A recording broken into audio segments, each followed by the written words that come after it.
Samantala, formal nang hahawakan ni Vince Dizon ang Department of Public Works and Highways o DPWH bilang bago nitong kalihim kasunod ng pagbibitiw ni dating Secretary Manuel Bonoan.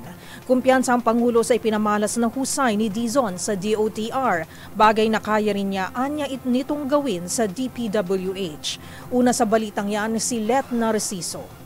Nanumpa na si Secretary Vince Dizon kay Pangulong Ferdinand Marcos Jr. para sa kanyang bagong posisyon sa gobyerno. Itinalaga si Dizon bilang kalihim ng Department of Public Works and Highways kapalit ng nagbitiw na si Secretary Manuel Bonoan.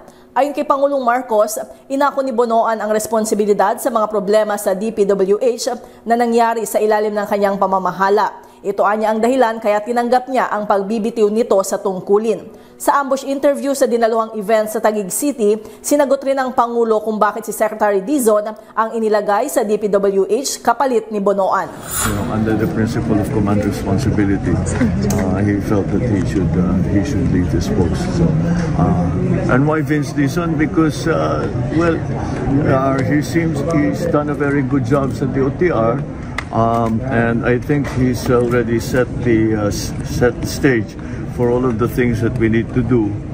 So pwede na niyang iwanan and go to public work kasi he's also familiar with the workings of the Department of Public Works and Highways. Samantala, nanumpa na rin si dating Undersecretary Giovanni Lopez bilang Acting Secretary ng Department of Transportation. Dati nang nagsilbi si Lopez bilang Chief of Staff sa Office of the Secretary at humawak ng mga posisyong may kinalaman sa pangasiwa ng railway, aviation at maritime infrastructure projects.